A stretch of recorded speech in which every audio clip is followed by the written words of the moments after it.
Hello students, today our topic is societal impact and this is unit number 4 of his syllabus, and in this lecture we are going to discuss some basic concept related to societal impacts. So let's start.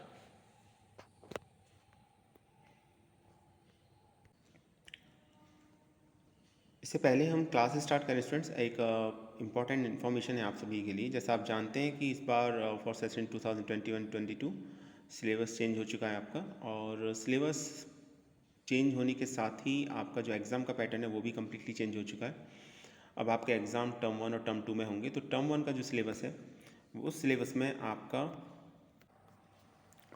Term 1 में syllabus में आपका Python pandas data frame series, ये pandas में आते हैं आपके data frame और series, और data visualisation, matplotlib library it means, और आपका सोसाइटल इम्पैक्ट।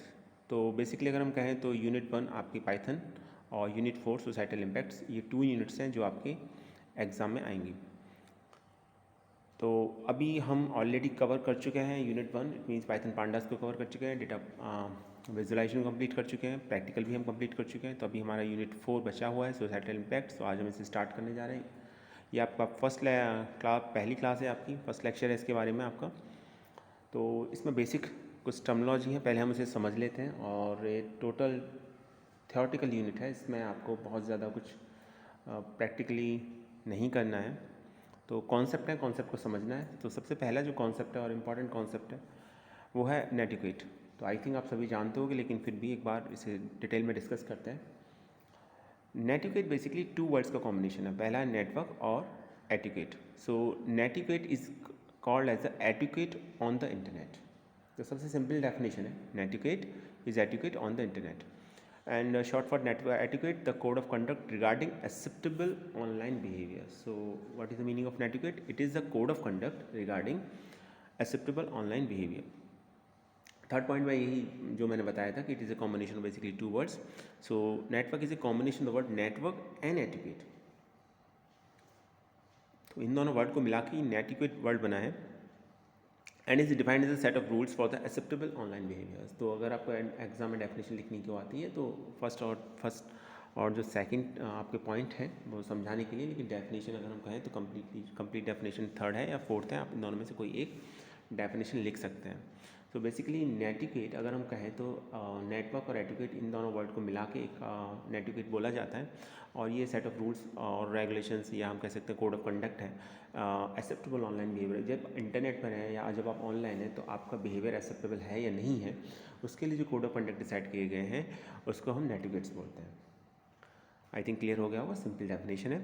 और इसको हम ऐसे भी कह सकते हैं, पॉइंट नंबर 4 में थोड़ा सा इसे और एलोबरेट किया गया है। तो देखिए, netiquette is a set of unofficial rules for good behaviour and politeness followed by users of online and digital technology such as the internet, email and chat rooms. तो देखिए, ये जो रूल्स है ना, ठीक है, ये तो रूल्स हैं और कोड ऑफ कंडक्ट भी कह सकते हैं, लेकिन ये अनऑफिशियल रूल है। ऐसा नहीं है कि आप फॉलो नहीं करोगे तो कुछ पनिशमेंट मिलेगा आपको, लेकिन हाँ, ये फॉलो करनी चाहिए। एटिक्वेट्स नेटवर्क पे जो फॉलो किए जाते हैं etiquettes, that are called the simply as an etiquettes. तो ये अनऑफिशियल रूल्स हैं first of all. Second thing इसके बारे में ये कि ये आपके कोड ऑफ कंडक्ट हैं या रूल्स हैं, और ये बताते हैं कि आपका ऑनलाइन बिहेवियर आपका एक्सेप्टेबल है या नहीं है। जब भी आप किसी डिजिटल टेक्नोलॉजी को यूज़ करके ऑनलाइन हो, इंटरनेट का यूज़ कर रहे हो, जैसे डिजिटल टेक्नोलॉजी यूज़ कर रहे हो या इंटरनेट यूज़ कर रहे हो, ईमेल यूज़ कर रहे हो या चैट रूम में हो आप, तो आपका बिहेवियर एक्सेप्टेबल है या नहीं है, ये डिसाइड किया जाता है आपका नेटिक्वेट के थ्रू। सो आई थिंक अभी आपको डेफिनेशन क्लियर हो गई होगी। मैं थोड़ा सा और से सिंप्लीफाई कर देता हूँ। फर्स्ट ऑफ ऑल, नेटिक्वेट का मतलब है etiquettes on the internet. It is a combination of 2 words, network and etiquette. तो नेटवर्क और एटिक्वेट्स को मिला के ये आपका वर्ड बना है नेटिक्वेट। ये अनऑफिशियल रूल होते हैं जो ये बताते हैं हमको कि आपका ऑनलाइन बिहेवियर एक्सेप्टेबल है या नहीं है। तो थोड़ा सा और डिटेल पढ़ते हैं, आप देखते हो कौन से रूल हैं जो फॉलो होने चाहिए, जो नेटिक्वेट्स में आते हैं और हम सभी को फॉलो करने चाहिए। तो अभी कभी एग्ज़ाम में डेफिनेशन के साथ साथ रूल्स भी पूछ ले जाते हैं। तो चलिए रूल देखते हैं। Rule number 1, remember the human. इसे गोल्डन रूल ऑफ नेटिक्वेट भी बोला जाता है, कभी एग्जाम में आ भी सकता है गोल्डन रूल ऑफ नेटिक्वेट क्या है। तो आप याद रखिए, rule number 1, remember the human. सबसे इंपॉर्टेंट रूल यही है बाकी कुछ फॉलो होना हो, लेकिन ये फॉलो करना चाहिए आपको। तो ये रूल क्या कहता है? Remember that behind every screen is a human being with independent thoughts and feelings. It is easy to misunderstand or to be rude to others when you are not interacting with them in a person. Before clicking send or post, ask yourself, would you say it to the person's face? तो ये है आपका rule number 1, remember the human. I think समझ में आ चुका होगा, बहुत कुछ समझाने के लिए नहीं है, एक बार फिर से समझा देता हूँ मैं आपको. जब आप इंटरनेट पर होते हैं, थोड़ा सा और सिंप्लीफाई कर दे रहा हूँ इसको. जब आप इंटरनेट पर होते हैं और जब हम रियल वर्ल्ड में होते हैं, ठीक है, ऑनलाइन ही ऑफलाइन, ऑनलाइन और ऑफलाइन, तो देखिए हम किसी पर्सन से इंटरेक्ट कर रहे हैं तो हमारे बिहेवियर में अगर चेंज है तो इट मीन्स आप नेटिक्वेट को फॉलो नहीं कर रहे हैं. अगर कोई पर्सन है, हम उसके सामने कुछ और बात कर रहे हैं, लेकिन हम किसी एक ऐसे पर्सन से बात कर रहे हैं जिससे हमारा वही काम है जो हमारा एक ऐसे पर्सन से काम था जो ऑफलाइन था, या जिससे हमने डायरेक्ट इंटरेक्ट किया था रियल वर्ल्ड में आमने सामने बिल्कुल. तो हमारा अगर बिहेवियर चेंज हो रहा है, इट मीन्स हम नेटिक्वेट को फॉलो नहीं कर रहे हैं, ठीक है. तो हमारा बिहेवियर चेंज नहीं होना चाहिए, हमें याद रखना चाहिए. ऐसा नहीं है कि हम इंटरनेट पर हैं तो हम दूसरा जो सेकंड पर्सन है वो हमारे सामने नहीं है या फेस टू फेस नहीं है, बैठा नहीं है, तो हम दूसरी तरीके से रिएक्ट करें. ऐसा नहीं होना चाहिए. हमें याद रखना चाहिए कि जो सेकंड पर्सन है, एक अदर पर्सन जो बैठा है सामने इंटरनेट पर जो है आपका, उसके भी अपने इंडिपेंडेंट थॉट्स हैं, फीलिंग्स हैं. उसको आपको हर्ट नहीं करना चाहिए फीलिंग्स को. और आपके थॉट्स और उसके थॉट्स में डिफरेंस हो सकता है, क्योंकि दोनों अलग अलग पर्सन है, दोनों का थॉट प्रोसेस अलग अलग हो सकता है, दोनों के थॉट्स भी अलग अलग हो सकते हैं. तो ये मानना चाहिए हमको. तो इसलिए कहा गया रिमेंबर द ह्यूमन. आप याद रखिए कि सामने वाला बैठा हुआ पर्सन, आप देखिए आमने सामने नहीं है, डायरेक्ट आप बात नहीं कर रहे हैं, फेस टू फेस बात नहीं कर रहे हैं, तो इसका मतलब ये नहीं कि आप कंप्यूटर के थ्रू बात कर रहे हैं तो ये भूल जाएं कि सामने वाला पर्सन भी एक ह्यूमन बीइंग है. याद रखिए वो भी एक ह्यूमन बीइंग है, उसके भी अपने इंडिपेंडेंट थॉट्स हैं, उसके भी अपनी फीलिंग्स हैं, और ये हमें याद रहना चाहिए. तो हमारा जो बिहेवियर है वो चेंज नहीं होना चाहिए. और हमें खुद से ये पूछना चाहिए कि जब हम कोई सेंड करें, कोई पोस्ट करें, तो हमें खुद से ये पूछना चाहिए क्या ये बात हम तब भी कह सकते थे जब वो पर्सन हमारे सामने होता, उसके फेस पर हम ये बात बोल सकते थे. अगर नहीं तो इसका मतलब ये है कि आप नेटिक्वेट को फॉलो नहीं कर रहे हैं. तो ये रूल नंबर 1 है, remember the human, golden rule of netiquette भी बोला जाता है इसको. सेकेंड रूल देखते हैं. Adhere to the same standards of behaviour as in real life. तो उसी को थोड़ा सा एक्सटेंड किया गया. रूल नंबर 2,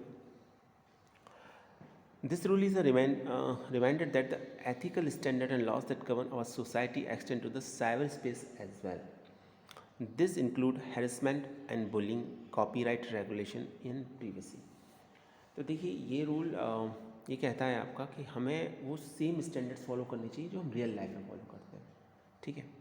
तो ऐसा नहीं है कि साइबर स्पेस में हम उनको फॉलो ना करें जो हम रियल लाइफ में फॉलो कर रहे हैं. फॉर एग्जांपल हम जनरली रियल लाइफ में दूसरे की प्रिवेसी का ध्यान रखते हैं, ठीक है, कॉपीराइट रेगुलेशन का ध्यान रखते हैं, और हम बुलिंग का ध्यान रखते हैं. हम हैरेसमेंट नहीं करते किसी का भी, तो हैरेसमेंट नहीं करते, बुलिंग नहीं करते, कॉपीराइट रेगुलेशंस को फॉलो करते हैं, प्रिवेसी ध्यान रखते हैं. तो हम ऑनलाइन हैं और हम ये जानते हैं कि चूँकि सामने वाला पर्सन को हम पर्सनली नहीं जानते और वो फेस टू फेस इंटरेक्शन नहीं हो रहा है, तो इसका मतलब ये नहीं है कि हम उसका हैरेसमेंट करें, ठीक है, बुलिंग करें, साइबर बुलिंग जिसे बोलते हैं, या कॉपीराइट रेगुलेशन का वायलेशन करें. हम किसी की भी कोई भी एक इंटेलेक्चुअल वर्क है उसका हम मिसयूज़ करें, ठीक है, और उसका प्रीवियस इसकी पर्सनल इन्फॉर्मेशन को शेयर करें, पर्सनल या प्रोफेशनल इन्फॉर्मेशन को, जो इसको किसी की पर्सनल इन्फॉर्मेशन, तो उसको शेयर नहीं करना चाहिए. तो ये हमें ध्यान रखना है. जनरल लाइफ में हम ऐसा नहीं करते, रियल लाइफ में हम ऐसा नहीं करते, और हमें साइबर स्पेस में भी ऐसा नहीं करना चाहिए. इसलिए कहा गया है rule number 2, adhere to the same standards of behaviour as in real life. तो हमें वही सेम स्टैंडर्ड्स फॉलो करने होते हैं जो हम रियल लाइफ में फॉलो करते हैं. एक बार मैं फिर से रिपीट कर दे रहा हूँ. This rules is a reminder that the ethical standard and laws that govern our society extend to cyber space as well, and this includes harassment and bullying, copyright regulations and privacy. Okay, तो ये rule 2 हो गए. पहला rule था remember the human, second rule था adhere to the same standard of behaviour as in real life. अब बात करते हैं थर्ड रूल की, rule number 3. Rule number 3, know where you are in cyber space. बहुत इंपॉर्टेंट रूल है ये भी. Different environment require different behavior. The way we interact with our friends, for example, may not be acceptable in a school or in a work situation. This principle extends to online environment as well. Comments that are acceptable on Facebook, for instance, may be considered inappropriate on a professional networking site such as LinkedIn. Okay, तो बड़ा simple सा rule है, और rule ये कहता है कि हमें ये पता होना चाहिए हम साइबर स्पेस में कहाँ हैं। देखिए, ये तो अभी जो फर्स्ट टू रूल थे वो तो ये बता रहे थे कि ऑनलाइन बिहेवियर में और आपके जो रियल लाइफ बिहेवियर होता है उसमें आपका सेम रूल्स फॉलो करने चाहिए, याद रखना चाहिए कि वो भी सामने वाला पर्सन भी एक ह्यूमन बीइंग है। लेकिन यहाँ अब बात आ रही है साइबर स्पेस की। अब हम ऑनलाइन ही हैं, तो ऑनलाइन में भी डिफरेंट बिहेवियर होता है डिफरेंट प्लेसेस पर। ऐसा नहीं है कि वहाँ भी एक ही जैसा बिहेवियर होगा। तो साइबर स्पेस में भी ये ध्यान रखना होता है, साइबर वर्ल्ड में भी, कि हम कहाँ हैं। देखिए, ये बिल्कुल ऐसे है जैसे आप जैसे अपने फ्रेंड से इंटरेक्ट करते हैं, ठीक है। तो जिस तरीके से आप फ्रेंड से इंटरेक्ट कर सकते हैं, हो सकता है आपके फ्रेंड को बुरा ना लगे वो। और हम जब किसी स्कूल या वर्क सिचुएशन में होते हैं तो हम उस तरीके से इंटरेक्ट नहीं कर सकते जैसे हम अपने फ्रेंड से इंटरेक्ट करते हैं। तो वहाँ हमें थोड़ा कर्टेसी का ध्यान रखना पड़ता है थोड़ा सा। तो यहाँ पर ये है कि हमें वर्क सिचुएशन का भी ध्यान रखना है कि हम कहाँ स्टैंड कर रहे हैं, किस जगह पर है। एक स्कूल में एक प्रिंसिपल से जैसे आप एक बात कर रहे हो सकता है टीचर से थोड़ा सा और आप खुल के बात कर सको, उतना ऑफिशियल लैंग्वेज ना यूज़ करो। अब जब आप अपने फ्रेंड्स के साथ बात करते हो तो थोड़ा सा और आप अनऑफिशियल लैंग्वेज का यूज़ करते हो, इंटरेक्ट करते हो थोड़ा सा।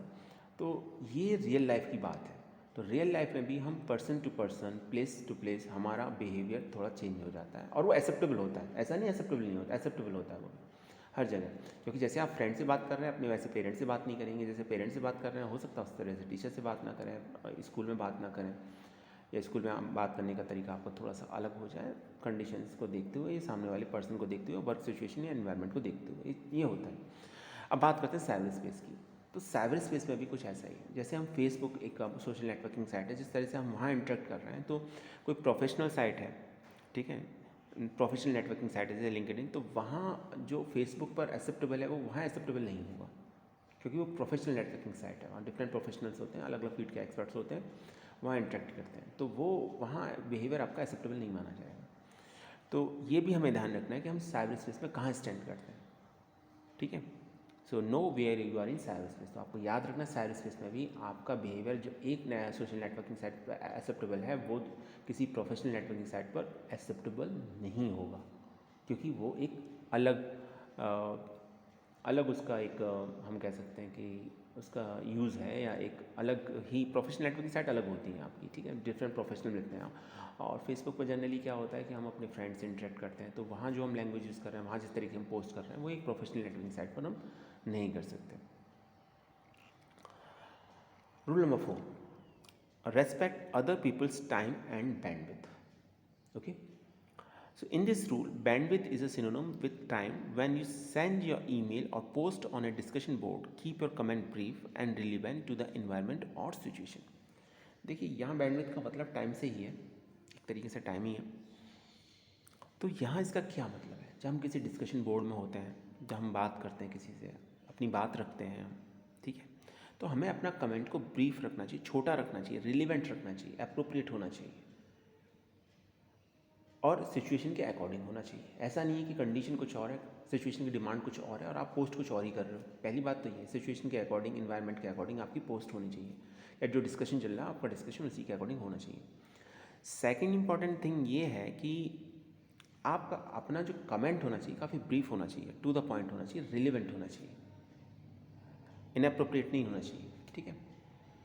तो ऐसा क्यों होना चाहिए? ऐसा इसलिए होना चाहिए, इसके पीछे वजह है कि सामने वाले के पास इतना टाइम नहीं है कि आपने बहुत लंबी पोस्ट किया कि वो आपकी पूरी पोस्ट को पढ़ेगा। आप जनरली खुद के लिए सोच के देखिए कि जब आपको कोई, चलिए मैं बहुत सिंप्लीफाई कर देता हूँ, व्हाट्सएप पर कोई मैसेज आता है, ठीक है, और वो मैसेज आपका काफ़ी लेंदी, मान लीजिए 200 वर्ड्स का है, सपोज 200 वर्ड्स का है, या 400-500 वर्ड्स का है, इतना लेंदी मैसेज, तो क्या आप पढ़ते हैं? मोस्ट ऑफ द टाइम आप उसे ऐसे ही छोड़ देते हैं, ऊपर की 1-2 लाइन पढ़ने के बाद पढ़ते नहीं हैं, ठीक है।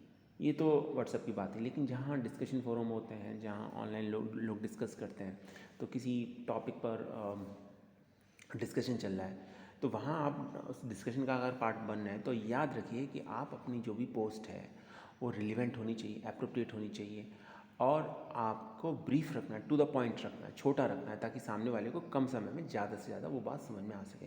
मिनिमम टाइम में मैक्सिमम आप अपनी बात को कह सकें, ये याद रखना चाहिए। क्योंकि अदर पर्सन जो है, जो इंटरेक्ट कर रहा है आपके साथ, उसके टाइम का भी आपको ध्यान रखना है। उसके पास इतना टाइम नहीं है, ठीक है, टाइम और बैंडविड्थ नहीं, कोई फ्री नहीं है इतना। तो सभी, हर कोई ये चाहता है कि कम टाइम के अंदर उसे ज़्यादा से ज़्यादा मीनिंगफुल इन्फॉर्मेशन मिल जाए। मैं ऐसा ना हो कि टाइम ज़्यादा लगे और मीनिंगफुल इन्फॉर्मेशन कम हो, तो उसका कोई मतलब नहीं है। तो यहाँ पर हमें याद रखना है कि दूसरे पर्सनस का टाइम और बैंडविड्थ का हमें ख्याल रखना है। आई थिंक रूल नंबर 4 भी क्लियर हो गया होगा। तो ये रूल नंबर 3 थे, know where you in services में आप कहाँ हैं ये भी ध्यान रखना पड़ता है। ऐसा नहीं कि साइबर वर्ल्ड में है तो हम बस ठीक है, कोई दिक्कत नहीं, हम कहीं कुछ भी पोस्ट कर देंगे, एक जगह एक्सेप्टेबल है तो दूसरी जगह भी एक्सेप्टेबल हो जाएगा, ऐसा नहीं है, ठीक है। ये रूल नंबर 3 था। रूल नंबर 4 ये कहता है कि हमें दूसरे पर्सन का भी टाइम का ध्यान रखना है। हम जो भी पोस्ट कर रहे हैं, डिस्कशन चल रहे हैं, तो अपनी पोस्ट को, अपने डिस्कशन को हमें ब्रीफ रखना है और टू द पॉइंट रखना है, रिलेवेंट रखना है। चलिए, ये रूल नंबर 4 था। आगे बात करते हैं रूल नंबर 5 की। Rule number 5, make yourself look good online. So there are many positive aspects about the internet, including the ability to remain anonymous. This rule is a reminder not to allow this aspect of the internet influence how you are communicate. Pay attention to your grammar, spelling, word choices, as well as the overall content and truthfulness of your writing, as this is what others using to judge you.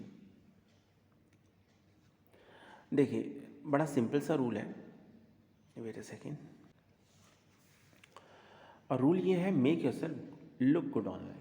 अब आप online हैं, ठीक है। अब online है तो उस तरीके से, जिस तरह से आप रियल वर्ल्ड में दिखते हैं, लगते हैं, बिहेव करते हैं, वो ऑनलाइन तो नहीं होगा, थोड़ा बहुत डिफरेंस होगा ही होगा। हो सकता है कि सामने जब आप किसी से चैट कर रहे हैं, टेक्स्ट चैट कर रहे हैं, तो सामने वाला पर्सन आपके फेशियल एक्सप्रेशन को न देख पा रहा हो, देख ही नहीं पाएगा, आपसे उस तरीके से इंटरेक्ट नहीं कर पाएगा, तो वो आपके बारे में कैसे जज करेगा कि आप अच्छे इंसान हैं या अच्छे इंसान नहीं हैं, ठीक है, या एटिकेट्स हैं आपके पास नहीं है, वो कैसे पता लगाएगा आपके बारे में। तो वहाँ पर ये आपको ध्यान रखना है कि आप या कोई ब्लॉग लिख रहे हैं, ठीक है, या फिर आप किसी भी तरीके से इंटरेक्ट कर रहे हैं, तो आप अच्छे इंसान हैं नहीं हैं, आपको नॉलेज है नहीं उस सब्जेक्ट की, आप कितना जानते कितना नहीं जानते, तो ये कैसे पता चलेगा। तो ये पता चलता है सामने वाला पर्सन, ये आपने जो वर्ड लिखे हैं कि जब कोई डिस्कशन कर रहे हैं तो उस डिस्कशन के लिए जो आपका वर्ड सिलेक्शन है, ठीक है, अपनी बात कहने के लिए, वो स्पेलिंग उनकी, ठीक है, ग्रामेटिकली आप कितने करेक्ट हैं, और जो कंटेंट है वो उसमें सच कितना है, ट्रुथफुलनेस है या नहीं। तो इससे पता चलता है सामने वाला पर्सन साइबर स्पेस में ये पता लगाता है, ऑनलाइन बिहेवियर में आपको जब आप ऑनलाइन होते तो ये पता लगाता है आपका कि आप कितने अच्छे हैं, ठीक है। अच्छे होने का सेंस यहाँ पे अच्छे पर्सन होने से है, गुड लुकिंग से नहीं है। हो सकता है गुड लुकिंग हो, लेकिन आपके लिखने का तरीका, आपके समझाने का तरीका, आपका वर्ड सिलेक्शन, आपके ग्रामेटिकल मिस्टेक्स बहुत हैं, आपके कंटेंट में झूठ बहुत है आपके, तो आप अच्छे इंसान नहीं माने जाएंगे। तो यहाँ पर अच्छे होने से मतलब ये है कि आपका कंटेंट में सच कितना है, राइटिंग स्किल्स कैसी हैं आपकी, ठीक है, जो आपने लिखा है, वर्ड सेलेक्ट किए हैं वो कितने अप्रोप्रिएट है, साथ में स्पेलिंग मिस्टेक तो नहीं है उसके अंदर, और ग्रामेटिकली करेक्ट है या नहीं है आपको, तो ये ध्यान रखना पड़ता है। इसी के बेसिस पर सामने वाला पर्सन आपको जज करता है। तो इसलिए कहा गया that is the rule number 4, make yourself look good online. तो आपको अच्छा दिखना है, और अच्छे दिखने के लिए आपको क्या करना है, जब आप ऑनलाइन हो तो ऑनलाइन जब भी कोई कंटेंट शेयर करें तो कंटेंट में सच होना चाहिए, झूठ नहीं होना चाहिए, ग्रामेटिकली करेक्ट होना चाहिए, स्पेलिंग्स ठीक होनी चाहिए, वर्ड सेलेक्शन सही होना चाहिए। तो ये ओवरऑल फिर आपके बारे में एक परसेप्शन क्रिएट करते हैं ऑनलाइन कि आप अच्छे हैं या नहीं हैं। तो that is the rule number 5, make yourself look good online. I think clear हो गया होगा। नेक्स्ट रूल चलते हैं। नेक्स्ट रूल है शेयर एक्सपर्ट नॉलेज। बहुत इंपॉर्टेंट रूल है ये। The internet is a great platform for sharing good information, however it can also be used to spread misinformation and distortions.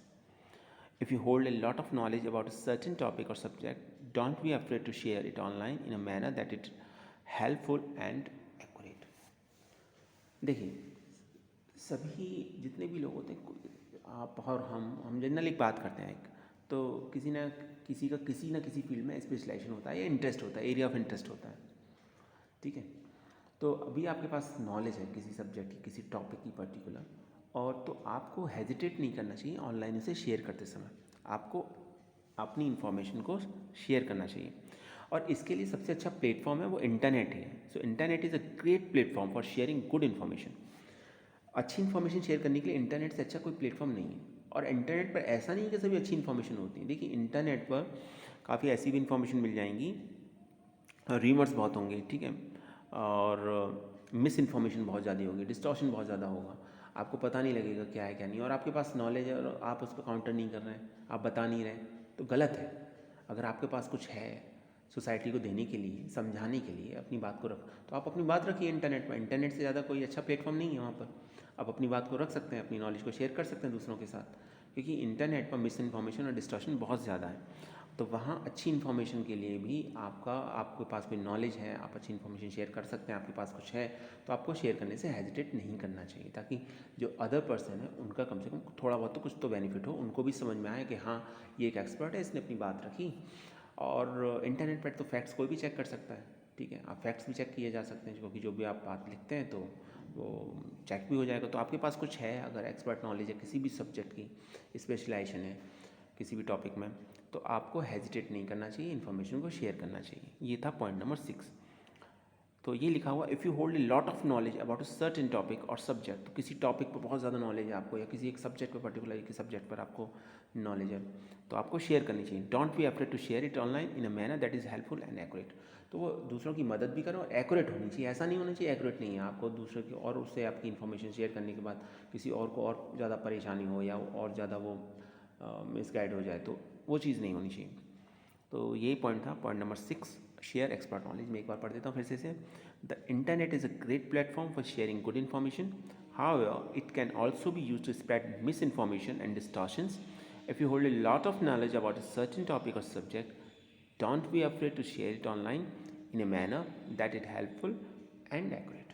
I think clear हो गया होगा। बात करते हैं रूल नंबर 7 की। Rule number 7 very important, help keep flame wars under control.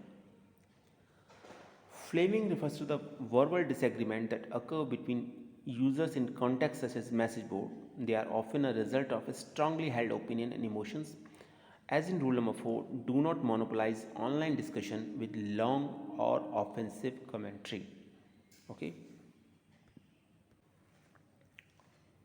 देखिए, ये थोड़ा सा बहुत इंपॉर्टेंट और बहुत सेंसिटिव पॉइंट है, और याद रखना है आपको, खासतौर से इस एटिकेट का फॉलो ज़रूर करना है आपको, क्योंकि इससे बड़ा डैमेज हो सकता है। हेल्प की फ्लेम वॉर्स अंडर कंट्रोल। देखिए, जब हम सोशल नेटवर्किंग साइट पर होते हैं, या जनरल किसी डिस्कशन बोर्ड पर होते हैं, मैसेज बोर्ड पर होते हैं, कोई फोरम है, वहाँ हम अपनी पॉइंट ऑफ व्यूज़ को रख रहे हैं वहाँ पर, तो हमें याद रखना चाहिए कि सामने वाले पर्सन के हमसे एक डिफरेंट ओपिनियन हो सकता है, हो गई जनरल सी बात है, उसके अपने इंडिविजुअल थॉट्स हो सकते हैं, सही गलत कुछ भी हो सकता है। तो जब हम अपने जो भी हमारे थॉट्स हैं उसको जब हम इंटरचेंज करें, तो हमें याद रखना है कि बहुत सामने वाले को बहुत ज़्यादा हर्ट ना हो। अपनी लैंग्वेज को हम इस तरीके से रखें, अपनी बात को इस तरीके से रखें, टू द पॉइंट रखें, कि अदर पर्सन उससे हर्ट ना हो। तो ये हमें ध्यान रखना है। तो इसलिए कहा गया है हेल्प की flame Wars under control. Under control रखना है हमको, ठीक है। ऐसा नहीं है कि कुछ चीज़ें आपके हाथ से बाहर निकल जाएं और फिर उसका आपको थोड़ा सा नुकसान उठाना पड़े। ऐसा होता भी है कभी कभी, आपने देखा भी होगा सोशल नेटवर्किंग साइट या कुछ इस तरीके से कोई लोग गलत मैसेज पोस्ट कर देते हैं और फिर उनके अगेंस्ट कंप्लेंट रजिस्टर्ड होती है, फिर इशू बन जाता है। कभी कभी राइट्स भी हो जाते हैं, कुछ भी इस तरीके से किसी की भी कास्ट, कल्चर, रिलीजन के बारे में हमें इस तरीके से नहीं बोलना चाहिए। अपनी बात को आराम से रखना चाहिए। और जो हमारे व्यू पॉइंट्स हैं, ये तो बड़ी बात होगी, लेकिन किसी भी मान लीजिए किसी प्लेयर की ही बात कर रहे हैं, तो हमको कोई प्लेयर या कोई पर्टिकुलर कोई एक्टर हम पसंद नहीं करते, तो ऐसा नहीं है कि हम अपनी ओपिनियन को दूसरे के ऊपर हम कहेंगे कि नहीं आपको भी ऐसे ही मानना है और आप ऐसा कैसे नहीं मानोगे, ठीक है। तो हम अपनी बात रख सकते हैं कर्टेसी के साथ, अपनी बात को बहुत आराम से समझा सकते हैं। अगर हमारे पास कुछ बात है भी रखने को, कोई सोशल इशू है उसके ऊपर हम कोई अपनी बात रख सकते हैं, हमारी कोई चॉइस है उसके ऊपर हम अपनी बात रख सकते हैं। तो वहाँ पॉइंट यही आता है, help keep flame Wars under control, ठीक है। और हमें कभी भी कोई डिस्कशन हो ना, मोनोपलाइज नहीं करना चाहिए। नहीं मैं ही सही सच बोल रहा हूँ, मैं ही सही हूँ, बाकी आप किसी को कुछ नहीं पता, बस जो कुछ जितनी भी नॉलेज है सब मेरे पास है, ऐसा नहीं होता है। तो किसी भी डिस्कशन को मोनोपलाइज भी नहीं करना है आपको, ठीक है। और बहुत ज़्यादा लॉन्ग और ऑफेंसिव कमेंट्री नहीं करनी है। देखिए ये जो पॉइंट है ना, हेल्प की फ्लेम वॉर्स अंडर कंट्रोल, तो अंडर कंट्रोल कैसे लाओगे आप? जब आप किसी लॉन्ग डिस्कशन में चले जाते हो तो ऑलरेडी समझ लीजिए कि आपके बातें आपके हाथ से निकलनी स्टार्ट हो गई। तो कभी भी लॉन्ग ऑफेंसिव कमेंट्री में जाना ही नहीं है आपको। टू द पॉइंट रखनी है अपनी बात, कम बोलना है, और लैंग्वेज ऐसी रखनी है कि वो सही हो, सिचुएशन के अकॉर्डिंग हो, और सामने वाले की फीलिंग को हर्ट ना करे। और अगर किसी को बुरा लगता भी है तो अपनी बात को बहुत तरीके से, ठीक है, हम रख सकते हैं। और किसी ऑफेंसिव कमेंट्री में पढ़ना ही नहीं। जितना आप ज़्यादा लिखोगे, ठीक है, आंसर दोगे या आपका डिस्कशन लंबा जाएगा, तो उतनी चीज़ें आपके हाथ से निकलने के चांसेस बने रहते हैं। तो ये ध्यान रखना है आपको। So that is the point number 7, help keep flame Wars under control. सब कुछ अंडर कंट्रोल होना चाहिए। सो देखिए, फ्लेमिंग का मतलब यहाँ पर क्या है? Flaming refers to the verbal disagreement that occur between the user in context such as message board. Okay, तो डिसएग्रीमेंट होता है कभी कभी, हम किसी की बात से एग्री करते हैं, कभी कभी नहीं करते हैं। तो they are often a result of strongly held opinion और इमोशंस। तो ऐसा इसलिए होता है क्योंकि हमारे अपने एक इमोशंस होते हैं और हमारा उस पर बहुत ज़्यादा यकीन होता है, या हमारा एक ओपिनियन होता है, हम ये मानते हैं कि हम ही सही हैं, ठीक है।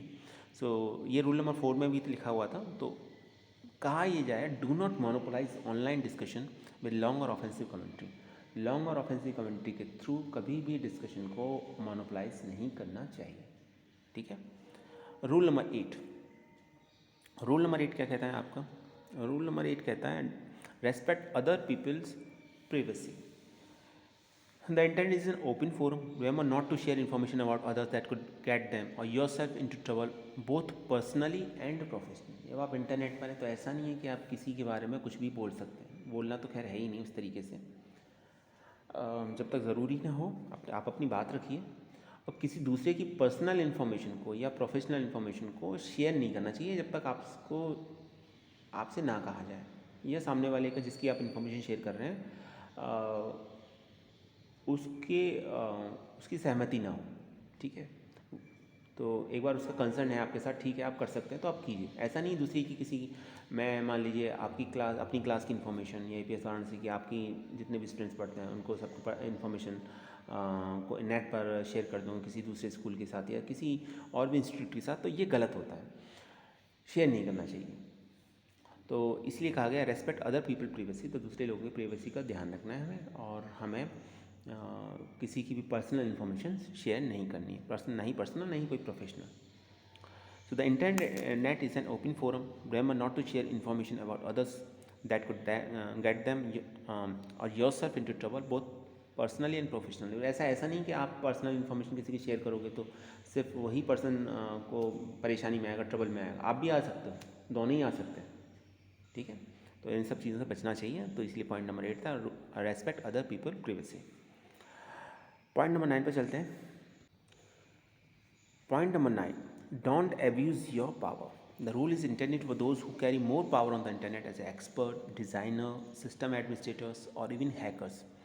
Power should always be used responsibly and not to harm or taking advantage of those who are less powerful or knowledgeable.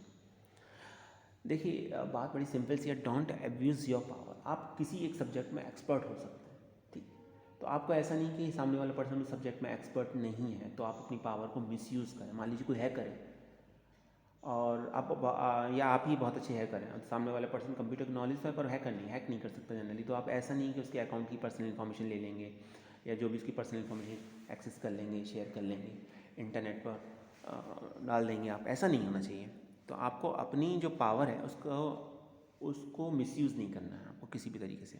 That is the rule number 9, don't abuse your power. तो ये रूल कहता है कि those who carry more power on the internet as a expert, designer, system administrator और even hackers, तो उनको जैसे अच्छा पावर किसके पास होगी, पर्टिकुलर किसी एक सब्जेक्ट में एक्सपर्ट है, डिज़ाइनर है, ठीक है, सिस्टम एडमिनिस्ट्रेटर्स हैं, हैकर्स हैं, तो उनका थोड़ा बिहेवियर रेस्पॉन्सिबली होना चाहिए। रेस्पॉन्सिबिलिटी होनी चाहिए उनके बिहेवियर में, और किसी को उनका नुकसान नहीं पहुंचाना चाहिए और नहीं एडवांटेज लेना चाहिए कि उनके पास बहुत ज़्यादा पावर है, ज़्यादा नॉलेज है किसी पर्टिकुलर एक सब्जेक्ट में, एरिया में, तो अदर पर्सन के पास नहीं है जो इंटरनेट को यूज़ कर रहे हैं, ठीक है, तो उनका फिर हमें हार्म नहीं पहुंचाना चाहिए, नुकसान नहीं पहुंचना चाहिए, ना ही इनका एडवांटेज लेना चाहिए। ये था rule number 9। Rule number 10 last point है ये, be forgiving of other people mistakes, ठीक है। Give others users the benefit of the doubt and consider that they may come from a different background or have less experience on the internet, and do not be rude when you encounter someone's mistake. Always respond with courtesy and respect. देखिए, दूसरे लोगों की गलतियों को माफ़ कर देना चाहिए, ठीक है। और जो पर्सन इंटरनेट को यूज़ कर रहे हैं तो हो सकता है उनको किसी पर्टिकुलर एक टॉपिक के बारे में, सब्जेक्ट के बारे में नॉलेज कम हो, तो हमें उसका मजाक नहीं बनाना चाहिए, ठीक है, और उसे ये नहीं दिखाना चाहिए कि आप कुछ नहीं जानते हो। अगर आपको कुछ ऐसी बात पता भी चलती है तो बड़ी कर्टसी और रेस्पेक्ट के साथ उसको बताना चाहिए कि हाँ आपसे ये मिस्टेक हो गई है, क्योंकि ह्यूमन बींग है, after all we all are human beings. तो कुछ भी अगर ऐसी गलती हो जाती है, क्योंकि देखिए डिफरेंट बैकग्राउंड से लोग आते हैं वहाँ पर इंटरनेट पर, कुछ के पास एक्सपीरियंस होता है, कुछ के पास एक्सपीरियंस नहीं होता है इंटरनेट पर, तो सभी तरह के लोग हैं। अगर किसी से कुछ गलती है भी तो माफ़ करना चाहिए, आगे बढ़ना चाहिए, और अगर हमें कुछ अपनी बात रखनी भी है तो बड़ी कर्टेसी और रेस्पेक्ट के साथ अपनी बात रखनी चाहिए। तो ये था रूल नंबर 10। तो ये सभी रूल थे नेटिकेट के बारे में। आई थिंक आपको समझ में आ चुका होगा स्टूडेंट, एक बार और थोड़ा सा रिवाइज कर लीजिएगा, इसको पढ़ लीजिएगा, इंपॉर्टेंट टॉपिक है, एग्जाम में पूछा जा सकता है। Thanks for watching this video.